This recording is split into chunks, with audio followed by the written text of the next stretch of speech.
কি গেছে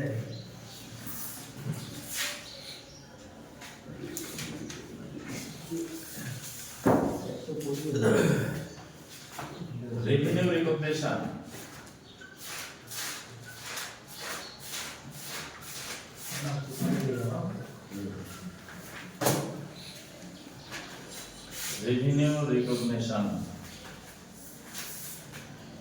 revenue recognition আমাদের যেগুলো করণীয় number 1 percent of completion method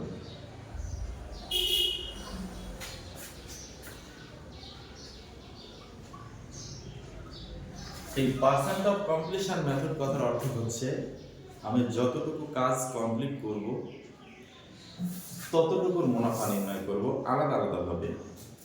প্রথম বছরে কাজ করছে যতটুকু সেটুকুর মুনাফা আলাদা, দ্বিতীয় বছরে কাজ করছে যতটুকু সেটুকুর মুনাফা আলাদা, তৃতীয় বছরে যতটুকু কাজ করবো তার মুনাফাটা আলাদা। এই জন্য এর নাম হচ্ছে পার্সেন্টেজ অফ কমপ্লিশন মেথড। সেক্ষেত্রে পার্সেন্ট অফ কমপ্লিশন নির্ণয় করতে হয় এইভাবে।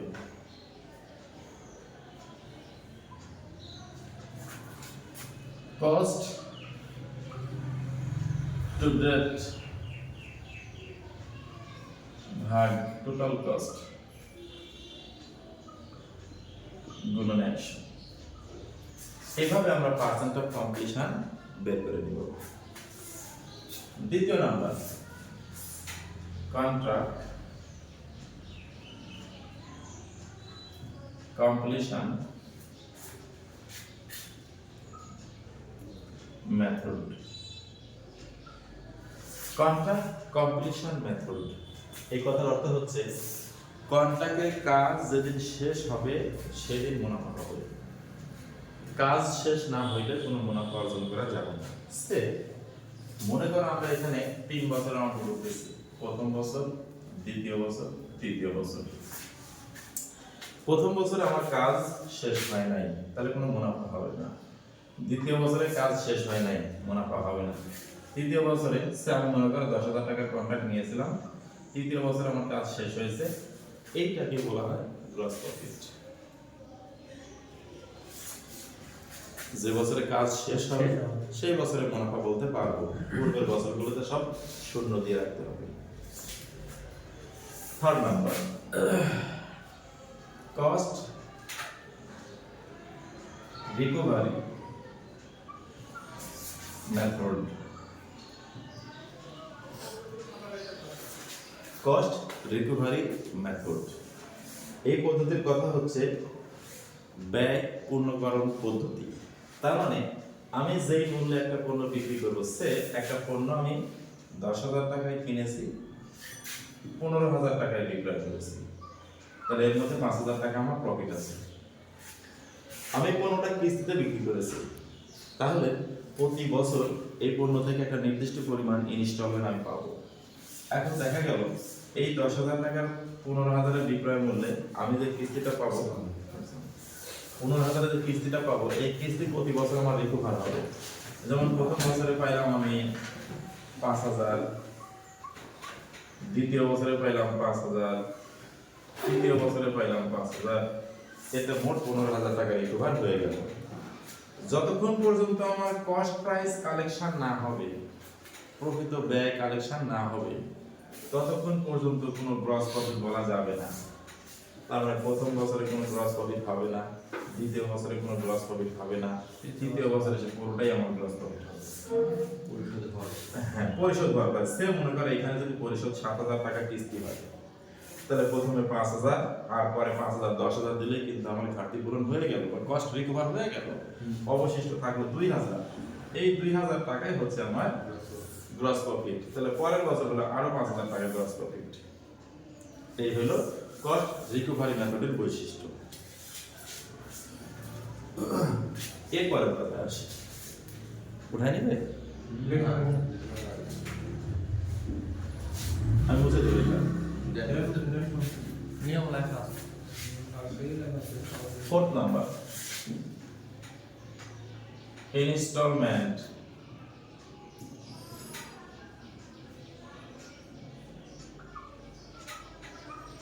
sales মেথড, কিস্তিবদ্ধ পদ্ধতিতে পণ্য বিক্রয় করলে তাকে ইনস্টলমেন্ট সেলস মেথড বলা হয়ে থাকে। তো ইনস্টলমেন্ট সেল মেথডে একটা আছে realise gross profit, realise gross profit, আর একটা আছে আনরিয়েলাইজ গ্রস প্রফিট।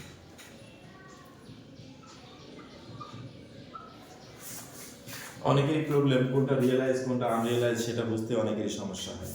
তো প্রথম কথা হচ্ছে টাকা আদায় হলে রিয়েলাইজ গ্রস প্রফিট হয়,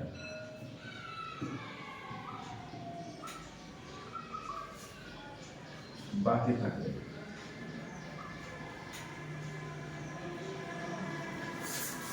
টাকা আদায় হলে হয় রিয়েলাইজ গ্রস প্রফিট, আর টাকা বাকি থাকলে হয় আনরিয়েলাইজ গ্রস প্রফিট। এই হলো আমাদের এখানকার কথা। তো আমরা প্রত্যেকটা পদ্ধতিতে যখন যাব আলাদা আলাদা করে, তখন প্রত্যেকটা পদ্ধতির জন্য আলাদা আলাদা করে জায়গাগুলো জেনে নেব। মুছে দিলাম।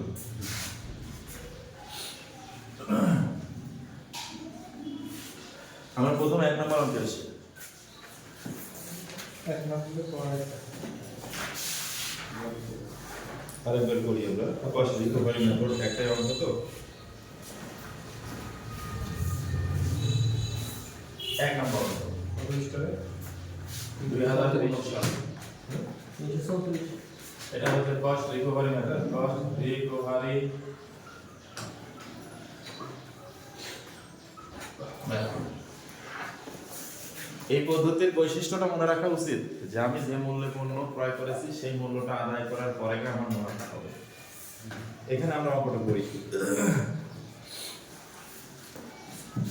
বলছে কি Rupa trading sold equipment to brother limited টাকা 20,000।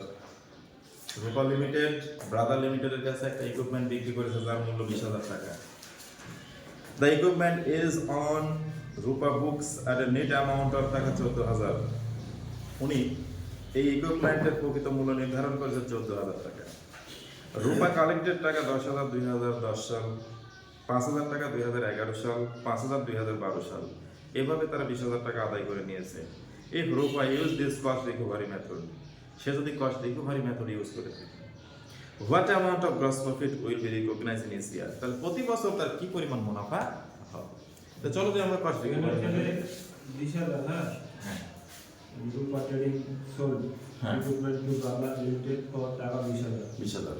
আর এই যে নেট অ্যামাউন্ট উনি 14,000 টাকার সম্পদ বাজারে বিক্রয় করছে 20,000 টাকায়, এতে তার লাভ হলো 6,000 টাকা। এখন কথা হচ্ছে প্রত্যেকটা কিস্তির মধ্যে তো তার লাভ যুক্ত আছে। কারণ এখানে কস্ট রিকভারি মেথডের কারণে যতক্ষণ পর্যন্ত আমার 14,000 আদায় না হবে ততক্ষণ পর্যন্ত আমি প্রফিট বলতে পারবো না। এই জন্য কস্ট রিকভারি মেথডের জন্য সবসময় একটা টেবিল ফলো করতে হয়। আমরা কিস্তি পেয়েছি 3টা, year cost, instalment, cost recovery, ending balance, gross profit. প্রথমে আছে ইয়ার, কত সাল থেকে শুরু? 10 সাল, 2010। এখানে কথা আছে যে আমাদের 2010-এর প্রথম ব্যালেন্স 1 তারিখ শো করতে হবে। তারপর 2010 31 12 2011 2012। প্রথমে যখন তোমার এটা হচ্ছে cost instalment, cost recover, balance, gross profit. প্রথমে আমাদের ব্যালেন্স আছে 14,000 টাকা। কস্ট ওপেনিং ব্যালেন্স আমার 14,000 টাকা 1 তারিখে। এই 14,000 প্রথম বছরে যেটা শেষ হয় পরের বছরে ওটা নিয়ে শুরু হয়। তার মানে এটা যদি জানুয়ারিতে থাকে ডিসেম্বরেও সেম মূল্য, কারণ আমাদের কিস্তিটা ডিসেম্বর থেকে শুরু হয়। প্রথম কিস্তির মূল্য ছিল 10,000 টাকা, 14,000-এর মধ্যে যদি 10,000 টাকা কিস্তি হয়, আমার খরচ রিকভার হলো 10,000 টাকা খরচ রিকভার হয়ে গেল। তাহলে আমার আর খরচ অবশিষ্ট থাকে 4,000। আমার কোনো গ্রস প্রফিট হলো না। পরের বছর এসে আমার ওপেনিং ব্যালেন্সে 4,000 থাকলো।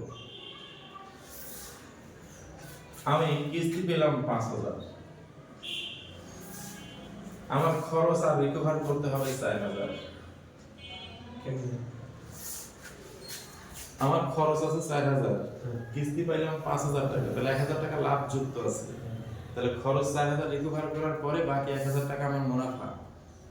তাহলে আমার আর কোনো খরচ রিকভার করতে হবে না, মুনাফা 1,000 টাকা। পরের বছর আমার কোনো সম্পদের ব্যয় নাই, আমি কিস্তি পেয়েছি 5,000 টাকা, কোনো খরচ রিকভার করতে হবে না, ব্যালেন্স থাকবে না, পুরো 5,000 টাকা মুনাফা।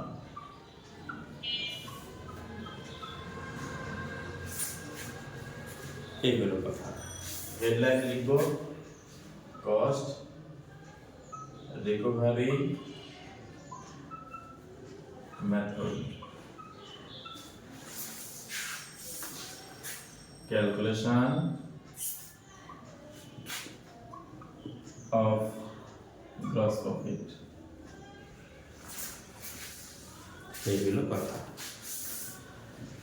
কোন রকম প্রশ্ন থাকলে করতে পারো, কারণ এখানে এই পদ্ধতিটা সবচেয়ে সহজ একটা পদ্ধতি।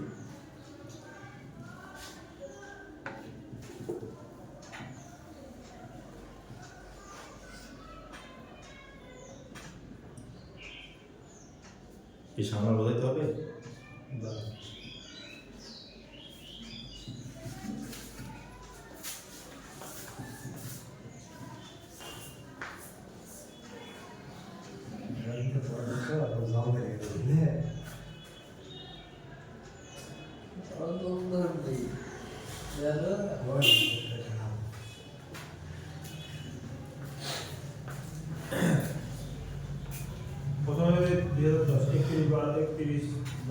দেখো, আমরা যখন কোনো পণ্য ক্রয় করি, কস্ট প্রাইস হচ্ছে 14,000 14,000।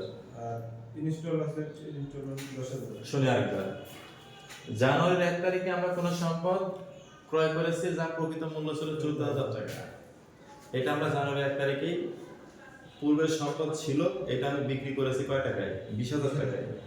তাহলে আমার এখন কস্ট রিকভারি মেথড যেহেতু, তাহলে কস্ট আয় লিখতে হবে।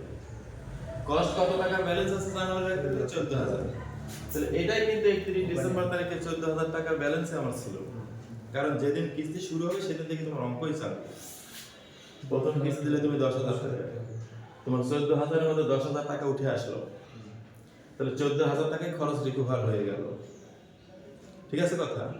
10,000 খরচ কি হলো না? 10,000 খরচ রিকভার হয়ে গেল। আচ্ছা, তাহলে 10,000 টাকা তুমি কিস্তি পাইছো, খরচও 10,000 টাকাই রিকভার হয়ে গেল। তাহলে আর তোমার খরচ টাকা কত হলো? 4,000। তোমার কিন্তু কোনো লাভ হলো না, কারণ খরচ শেষ হয়নি এখনো। এই 4,000 পরের বছর এসে ওপেনিং, এই 4,000 মধ্যে তুমি কিস্তি পেয়েছো কত টাকা? 5,000 টাকা। তাহলে তোমার কিন্তু 4,000 এর খরচ রিকভার করার পরেও 1,000 টাকা অতিরিক্ত আছে। এই 1,000 টাকা অতিরিক্ত থাকলে 1,000 টাকা তোমার কিন্তু গ্রস প্রফিট, কারণ তোমার কোনো আর কস্ট ব্যালেন্স নাই। পরের বছরে তোমার কোনো আর ওপেনিং কস্ট ব্যালেন্স ছিল না। তাহলে সেই ক্ষেত্রে তুমি কিস্তি পেয়েছো 5,000 টাকা, পুরোটাই তোমার gross profit. Total gross profit হলো 6,000 টাকা। এই অঙ্কটা কস্ট রিকভারি মেথডে একটাই অঙ্ক, আর পরীক্ষা আসলে এটাই আসে। অতএব আমরা এই অঙ্কটা একটু ভালোভাবে জেনে রাখবো।